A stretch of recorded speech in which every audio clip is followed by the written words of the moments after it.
నమస్తే, welcome to doctor సలహా. ఈరోజు మనం ప్రముఖ జనరల్ ఫిజిషియన్ గారి సలహాలను సూచనలను తెలుసుకుందాం.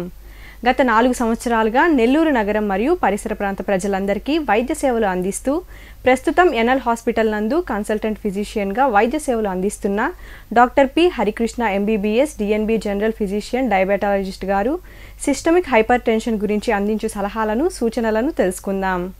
శివ ప్రేక్షకులకు నమస్కారం. నేను doctor P Harikrishna, consultant physician in NL super speciality hospitals Nellore.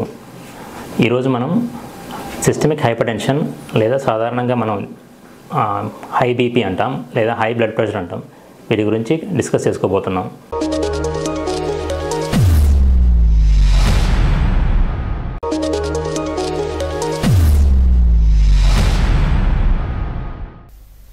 నమస్తే డాక్టర్ గారు, సిస్టమిక్ హైపర్ టెన్షన్ అంటే ఏమిటి? సిస్టమిక్ హైపర్ టెన్షన్ లేదా సాధారణంగా మన వాడుక భాషల్లో హై బ్లడ్ ప్రెషర్ అంటారు. హై బ్లడ్ ప్రెషర్ అనేది మామూలుగా బీపీని రెగ్యులర్గా ఎందుకు చెక్ చేసుకుంటామంటే, బ్లడ్ ప్రెషర్ అనేది గుండె మరియు రక్తనాళాల యొక్క ఆరోగ్యతని లేదా వాటి కండిషన్ని తెలియజేస్తుంది. అందువల్ల మనం రెగ్యులర్గా బీపీని చెక్ చేసుకుంటూ ఉంటాము. మరియు దీనికి హెచ్చు తగులినప్పుడు దానికి ట్రీట్మెంట్ తీసుకోవడం కానీ ఇతర నిపుణుల సలహా తీసుకోవడం చేస్తూ ఉంటాము. సాధారణంగా బీపీ అనేది ఆప్టిమల్గా ఎంత ఉండాలంటే 120/70, 120/80. పై వాల్యూ 120 సిస్టోలిక్ బీపీ అంటారు, కింద ఉండే 80 నెంబర్ని డయాస్టోలిక్ బీపీ అంటారు. డయాస్టోలిక్ బీపీ అంటారు. ఆప్టిమల్గా లేదా ఐడియల్గా 120/80 ఉండాలి. కానీ దీని రేంజ్ చూసుకున్నట్లయితే నార్మల్గా 120 to 130 సిస్టోలిక్ బీపీ లేదా డయాస్టోలిక్ 80 నుంచి 85. దీన్ని కూడా నార్మల్ రేంజ్ బీపీ అంటారు. హై నార్మల్ రేంజ్ అంటే సిస్టోలిక్ బీపీ 130 to 140 మరియు కింద వాల్యూ డయాస్టోలిక్ వాల్యూ 85 to 90. దీన్ని high normal range blood pressure అంటారు. Anything more than 140 systolic BP కానీ లేదా అబౌవ్ 90 డయాస్టోలిక్ బీపీని కానీ హై బీపీగా తీసుకుంటాము. మరియు ఈ హై బీపీలో కూడా డిఫరెంట్ గ్రేడ్స్ ఉంటాయి. గ్రేడ్ 1 అనేది సిస్టోలిక్ బీపీ మోర్ దెన్ 140 నుంచి 160 వరకు. గ్రేడ్ 2ని సిస్టోలిక్ బీపీ 160 నుంచి 180 వరకు. గ్రేడ్ 3 అంటే సిస్టోలిక్ బీపీ మోర్ దాన్ 180. దీన్ని గ్రేడ్ 3 హైపర్ టెన్షన్ అంటారు. మరియు డయాస్టోలిక్ బీపీ ఎలివేట్ కాకుండా ఓన్లీ సిస్టోలిక్ బీపీ మాత్రమే ఎలివేట్ అయి ఉన్నా కానీ దీన్ని ఐసోలేటెడ్ సిస్టోలిక్ హైపర్ టెన్షన్ అంటారు. దీన్ని మోర్ దాన్ 140, ఇప్పుడు పర్సిస్టెంట్గా సిస్టోలిక్ బీపీ మోర్ దాన్ 140 ఉన్నా కానీ దీన్ని ఐసోలేటెడ్ సిస్టోలిక్ హైపర్ టెన్షన్ అంటారు. దీన్ని కూడా మనం ఖచ్చితంగా ట్రీట్ చేసుకోవాలి. మరియు కొన్ని సందర్భాల్లో మాత్రం బీపీ ఎక్కువ చూపిస్తూ ఉంటుంది. మరియు సాధారణంగా మిగతా సమయం అంతా నార్మల్గా ఉంటుంది. దీన్ని లెవెల్ హైపర్ టెన్షన్ అంటారు. మరియు ఇంకో రకంగా కొందరికి హాస్పిటల్కి కానీ లేదంటే ఏమైనా జనరల్ క్యాంప్స్ గట్రా వెళ్ళినప్పుడు డాక్టర్స్ ముందు మాత్రమే చెక్ చేసేటప్పుడు బీపీ ఎక్కువగా చూస్తూ ఉంటుంది. దీన్ని వైట్ కోట్ హైపర్ టెన్షన్ అంటారు. వీటిని డిఫరెంట్గా చెక్ చేసుకున్న తర్వాత ట్రీట్మెంట్ అనేది స్టార్ట్ చేసుకోవడం జరుగుతుంది.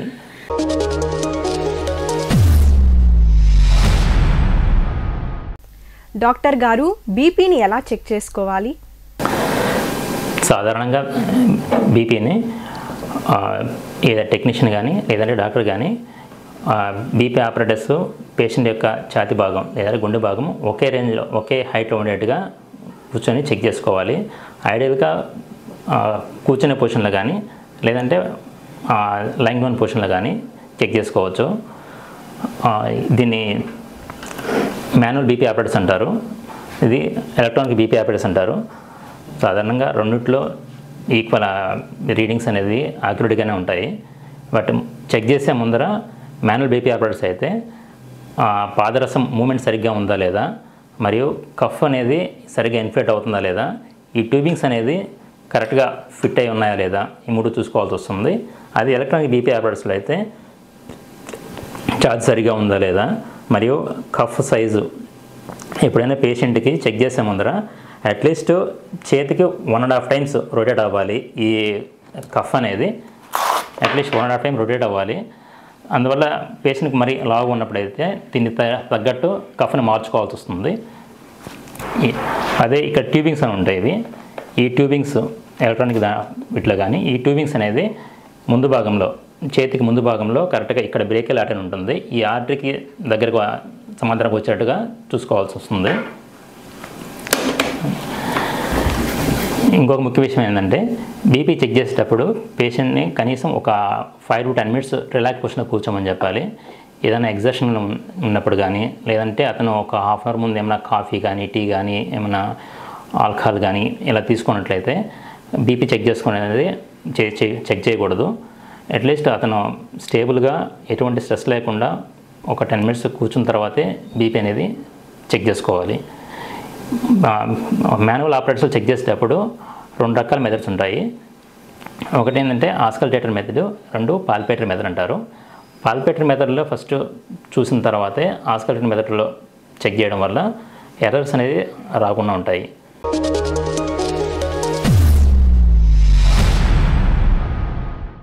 సిస్టమిక్ హైపర్ టెన్షన్ ఎందువలన వస్తుంది డాక్టర్ గారు? సాధారణంగా సిస్టమిక్ హైపర్ టెన్షన్ రావడానికి చాలా కారణాలు ఉంటాయి. బ్రాడ్గా మనము దీన్ని 2 రకాలుగా డివైడ్ చేస్తాము. ఒకటి ప్రైమరీ హైపర్ టెన్షన్ లేదా ఎసెన్షియల్ హైపర్ టెన్షన్ అంటాము. రెండవది సెకండరీ హైపర్ టెన్షన్ అంటారు. ప్రైమరీ హైపర్ టెన్షన్ అనేదానికి డెఫినెటివ్ కాజెస్ అనేది ఏమీ ఉండదు. ఏదైనా ఎన్విరాన్మెంటల్ కాజు వల్ల కానీ లేదా జెనెటిక్ కాజులు ఏదైనా ఫ్యామిలీ సైడ్ తరతరాలుగా బీపీ ఉన్నప్పుడు ఏంటంటే వాళ్ళకి బీపీ వచ్చే అవకాశం ఉంటుంది. దీన్ని ప్రైమరీ హైపర్ టెన్షన్ అంటారు. స్పెసిఫిక్ కాజ్ అనేది దీంట్లో మనకి ఐడెంటిఫై కాదు. పెద్దవాళ్ళలో more than 90 to 95% ఈ ప్రైమరీ హైపర్ టెన్షన్ అనేది ఉంటుంది. అలా కాకుండా సెకండరీ హైపర్ టెన్షన్ అనేది స్పెసిఫిక్ కాజ్ ఉంటుంది. దాన్ని మనం ఐడెంటిఫై చేసుకొని దాన్ని ట్రీట్ చేసుకుంటే బీపీ కూడా కంట్రోల్ అవడానికి అవకాశం ఉంటుంది. ఈ సెకండరీ హైపర్ టెన్షన్లో ముఖ్య కారణాలు ఏంటంటే కిడ్నీ సంబంధించిన వ్యాధులు ఉన్నా కానీ లేదంటే ఎండోక్రైన్ కాజులు అంటారు. ఎండోక్రైన్ కాజుల వల్ల కానీ లేదంటే మెడికేషన్స్ వల్ల కానీ లేదు కొంతమంది ప్రెగ్నెన్సీ చాలా కామన్గా చూస్తూ ఉంటాం. ప్రెగ్నెన్సీలో బీపీ పెరిగిందని ఈ ప్రెగ్నెన్సీ రిలేటెడ్ కానీ లేదు కొన్ని సందర్భాల్లో రక్తనాళాల్లో పెద్ద రక్తం అయోటా అంటారు. అయోటా సంబంధించిన ప్రాబ్లమ్స్ ఉన్నా కానీ ఈ బీపీ అనేది పెరగడం మనం చూస్తూ ఉంటాము. కిడ్నీ సంబంధించిన రీజన్స్లో కామన్గా గ్లోమెరల్ డిసీజ్ అంటారు. అక్యూట్ ఆర్ క్రానిక్ గ్లోమెరల్ డిసీజ్ కానీ లేదా రేనల్ ఆర్టరీ స్టెనోసిస్ అంటారు. వీటిని మనం పొట్టకి స్కానింగ్ తీసినప్పుడు ఇవి తెలుస్తాయి అబ్డామిన్ స్కానింగ్లో.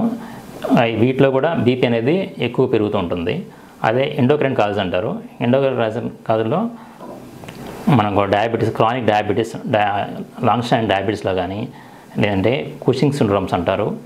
కుషింగ్ సిండ్రోమ్ కానీ లేదా ప్రైమరీ థైరాయిడ్ సంబంధించిన ప్రాబ్లమ్స్లో కానీ లేదంటే ఆల్డోస్టెరాన్ లెవెల్స్, అడ్రినల్ ప్రాబ్లమ్స్ కానీ వీటన్నిటిలో బీపీ అనేది ఎక్కువ అయ్యడానికి అవకాశం ఉంటుంది. మరియు మెడికేషన్స్ రిలేటెడ్ వేరే ప్రాబ్లమ్స్కి వేరే మెడికల్ రీజన్ వల్ల మెడిసిన్స్ వాడుతున్నప్పుడు కూడా కొన్ని రకాల డ్రగ్స్ ఈ బీపీని ఎక్కువగా చేసే అవకాశం ఉంటుంది.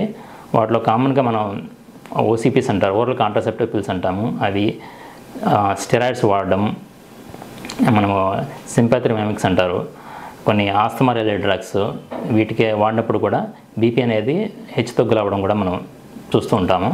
మరియు ప్రెగ్నెన్సీ కూడా వచ్చే కొన్ని మార్పుల వలన బీపీ అనేది హెచ్చుతగ్గులు అవ్వడం జరుగుతూ ఉంటుంది. ఇది దీని అందువల్లనే ప్రెగ్నెన్సీలో ప్రతి వారం 20 weeks దాటిన తర్వాత ప్రతి వారం బీపీ అనేది చెక్ చేసుకొని చాలా టైట్ కంట్రోల్గా ఉండడం చాలా అవసరం. మరియు కోయాకేషన్ ఆఫ్ అయోటా అంటారు. రక్తనాళాలు పెద్ద రక్తనాళం అంటారు దీన్నే. ఈ అయోటా సంబంధించిన కొంత భాగం కొంచెం సన్నగా మారిపోవడం ఉంటుంది. దీంట్లో ఇటువంటి కండిషన్లో కూడా బీపీ అనేది హెచ్చుతగ్గు మనం చూస్తూ ఉంటాము. సిస్టమిక్ హైపర్ టెన్షన్ లక్షణాలు ఎలా ఉంటాయి?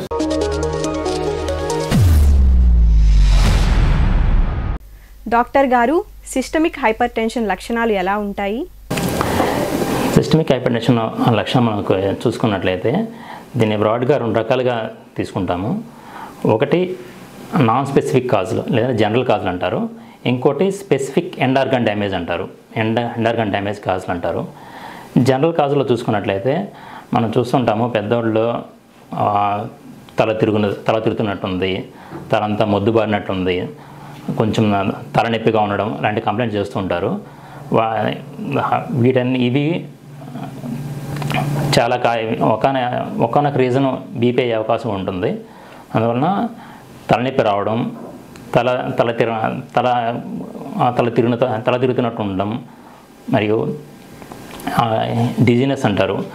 లేదంటే ఎక్కడో తల కాన్సన్ట్రేషన్ లేకుండా మొద్దుబారినట్టు ఉండడం కానీ, ఇలా కొంతమందికి అంటే ఎక్కువ గుండె దడ ఉండడం, ఏ చిన్న పని చేసినా కానీ ముందుతో పోల్చినప్పుడు చిన్న పనులు చేసినా కానీ తొందరగా అలసిపోవడం, ఈజీ ఫ్యాటిగబిలిటీ అంటారు. మరియు జనరల్ వీక్నెస్గా ఉండడం. కొందరిలో బీపీ ఎక్కువ ఉన్నప్పుడు ముక్కుల నుంచి రక్తం కారడం కూడా మనం చూస్తూ ఉంటాము. ఇవన్నీ నాన్ స్పెసిఫిక్ కాజులు ఇవంతా. ఇవి మిగతా వేరే హెల్త్ కండిషన్లో కూడా ఇటువంటి లక్షణాలు వస్తుంటాయి. కానీ ఇటువంటి లక్షణాలు ఉన్నప్పుడు ఖచ్చితంగా బీపీ చెక్ చేసుకోవాలని అయితే ఖచ్చితంగా మన బీపీ చెక్ చేసుకోవాలి. ఇంకోటి నెక్స్ట్ స్పెసిఫిక్ కాజులు. ఈ స్పెసిఫిక్ ఏంటంటే మనం ఈ బీపీ అనేది మన బాడీలోని ప్రతి రక్తనాళం యొక్క హెల్త్ స్టేటస్ని తెలియజేస్తుంది. అందువలన హై బీపీ మనం బీపీ సరిగ్గా ట్రీట్ చేసుకోకపోవడం వలన లాంగ్ స్టాండింగ్ హై బీపీ ఉండడం వలన ఏంటంటే మెదడులో కానీ, గుండె సంబంధించిన వ్యాధులు కానీ, మరియు కిడ్నీ సంబంధించిన వ్యాధులు కానీ, కంటి సంబంధించిన వ్యాధులు తరచుగా రావడం జరుగుతూ ఉంటుంది. మెదడులో హై బీపీ వలన రక్తనాళాలు చిట్లి రక్తం గారడం, దీన్నే స్ట్రోక్ అంటారు. దీనివలన పెరాలసిస్ రావడం కానీ, విపరీతమైన తలనొప్పి రావడం కానీ, దీన్ని ఇంట్రాసెర్బ్రల్ బ్లీడ్ అంటారు. లేదంటే సబ్డ్యూరల్ హెమరేజ్ అంటారు. ఇటువంటి సబ్డ్యూరల్ హెమరేజ్ ఇటువంటి కండిషన్స్ కూడా వచ్చే అవకాశం ఉంటుంది. తలలో రక్తనాళాలుగా చిట్లి రక్తం గారినప్పుడు దీన్ని సెరెబ్రోవాస్కులర్ యాక్సిడెంట్ అంటారు. ఇవి ప్రాణాపాయం అయ్యే అవకాశం కూడా ఉంటుంది. వీటిని తక్షణ ఎమర్జెన్సీగా ట్రీట్ చేసుకోవాలి. మరియు బీపీ అనేది ఇమీడియట్గా బీపీని కంట్రోల్ చేసుకోవాల్సి ఉంటుంది. నెక్స్ట్ గుండెకు తీసుకున్నట్లయితే గుండె సంబంధించిన వ్యాధులు లైక్ కార్డియాక్ ఫెయిల్యూర్ రావడం కానీ, యాంజైనా, మయోకార్డియల్ ఇన్ఫెక్షన్ అంటారు, హార్ట్ అటాక్స్ రావడం కానీ ఇవి హై బీపీలో లక్షణాలు మనం చూస్తూ ఉంటాము. కిడ్నీ సంబంధించిన వ్యాధులు చూసుకున్నట్లయితే acute kidney failure, acute renal failure అంటారు. సరైన హై బీపీ వలన రీనల్ ఫెయిల్యూర్ రావడం కానీ, మరియు క్రానిక్ కిడ్నీ డిసీజ్లు రావడం, వీటి వలన రక్తం తగ్గిపోవడం కానీ మనం చూస్తూ ఉంటాము. మనం కంటిలో సాధారణంగా కంటిలో ఉండే రక్తనాళాలు, రెటీనా పొరలో ఉండే రక్తనాళాలు కూడా ఈ హైపర్ టెన్షన్ వల్ల డ్యామేజ్ అవుతూ ఉంటాయి. డిఫరెంట్ గ్రేడ్స్ 1 to 4 గ్రేడ్స్ ఉంటాయి. 4th ఈ బీపీ అనేది లాంగ్ స్టాండింగ్ కంట్రోల్ లేకపోవడం వలన ఏంటంటే చూపు మందగించడం, బ్లర్గా కనిపించడం, కొన్నిసార్లు కంప్లీట్గా చూపు కోల్పోవడం కూడా మనం చూస్తూ ఉంటాము. కొందరిలో ఈ బీపీ కొంచెం హై బీపీ ఉండడం, ట్రీట్మెంట్ సరిగ్గా తీసుకోకుండా హై బీపీ ఉండడం వలన కాళ్ళలోని రక్తనాళాలు దెబ్బతినడం, మరియు పెరిఫెరల్ వాస్కులర్ డిసీజ్ అంటారు, నరాలకు సంబంధించిన ఇబ్బందులు రావడం కానీ, కాళ్ళు ఎక్కువ తిమ్మిలు రావడం, మద్దుబారినట్టు ఉండడం వంటి లక్షణాలు కూడా మనం చూస్తూ ఉంటాము.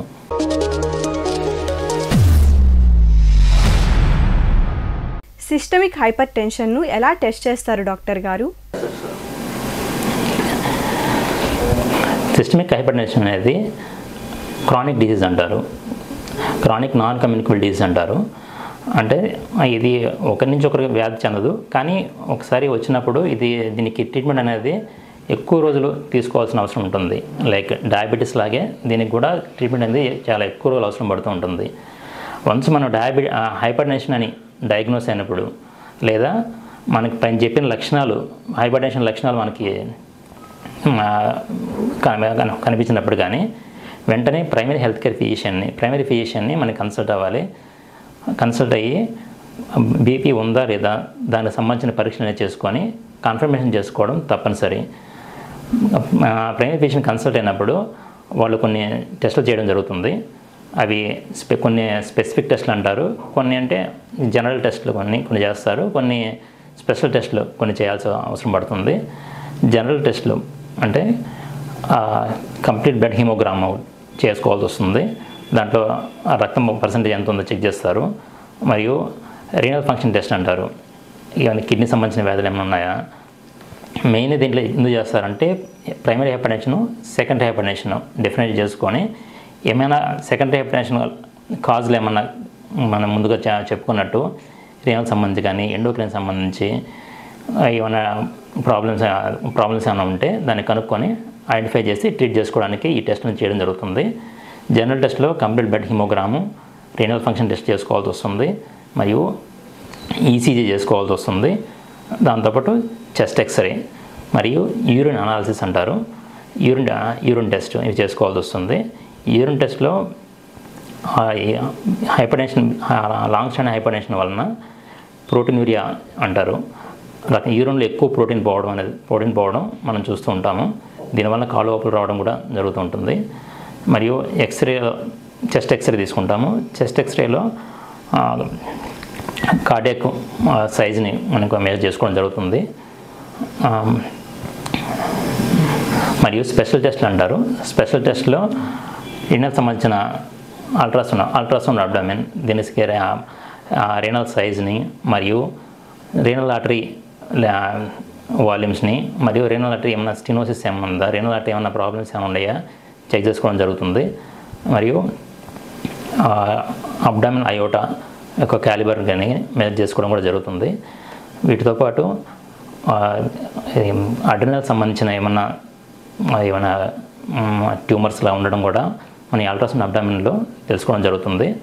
మరియు స్పెషల్ బ్లడ్ టెస్ట్లో ఆల్డోస్టెరాన్ లెవెల్స్ కానీ మరియు రెనిన్ లెవెల్స్ అంటారు, మరియు సీరం కార్టిసాల్ లెవెల్స్, వీటిని చెక్ చేసుకోవడం వలన సెకండరీ హైపర్టెన్షన్ కాజులు ఏమైనా ఉంటాయో మనం తెలుసుకోవచ్చు.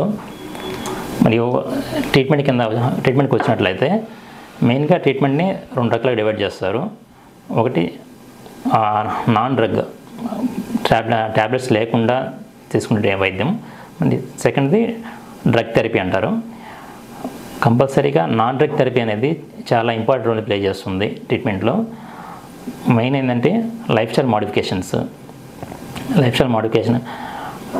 బీపీ అనేది చాలా ఎసెన్షియల్ హైపర్టెన్షన్ అనేది ఎన్విరాన్మెంటల్ ఫ్యాక్టర్స్ వలన కంపల్సరీ వచ్చే అవకాశం ఉంటుంది. అందువలన మనం లైఫ్ స్టైల్ మోడిఫికేషన్ చేసుకోవడం వలన కూడా బీపీ అనేది కంట్రోల్ పెట్టుకోవడం జరుగుతుంది. లైఫ్ స్టైల్ మోడిఫికేషన్ అంటే ఫస్ట్ది డైట్ మోడిఫికేషన్స్లో మెయిన్గా హై క్యాలరీ డైట్ని కట్ డౌన్ చేసుకోవాలి. మరియు సాల్ట్ని అధిక మోతాదులో సాల్ట్ తీసుకోవడం మన ఇండియన్ డైట్లో సాల్ట్ అనేది ఎక్కువగా ఉంటుంది.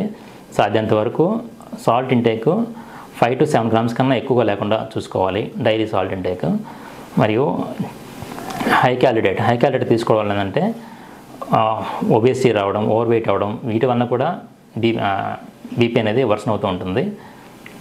మరియు బ్యాడ్ హ్యాబిట్స్, ఆల్కహాల్ తీసుకోవడం, స్మోకింగ్ అనేది కట్ డౌన్ చేసుకోవడం, వీటి ఆల్కహాల్, స్మోకింగ్ అనేది కంప్లీట్గా ఆపుకోవాల్సి వస్తుంటుంది. మరియు మెయిన్గా ఇవన్నిటినీ ఇది హైపర్టెన్షన్ అనేది ఒకసారి వచ్చినప్పుడు ఇది లాంగ్ టర్మ్, కొంతమంది జీవితాంతం ఉంటుంది. అందువలన ఈ లైఫ్ స్టైల్ మోడిఫికేషన్ అనేది స్లోగా మనం అలవాటు చేసుకొని లైఫ్ లాంగ్ ఇట్లాగా ఉండేటట్టుగా మార్చుకోవాల్సి ఉంటుంది. ఏదో కొంతమంది చూస్తుంటారు, స్టార్టింగ్లో ఒక 1 month ఇట్లా చేస్తారు, దాని తర్వాత స్లోగా మళ్ళీ ఓల్డ్ హ్యాబిట్స్కి మారిపోతూ ఉంటారు. అందువల్ల ఖచ్చితంగా ఈ రెగ్యులర్గా లైఫ్ స్టైల్ మోడిఫికేషన్ అనేది పర్మనెంట్ ఉండేటట్టుగా చేసుకోవాల్సి ఉంటుంది. నెక్స్ట్ డ్రగ్ థెరపీ అనేది చాలా రకాల క్లాసులు ఉంటాయి. మెయిన్గా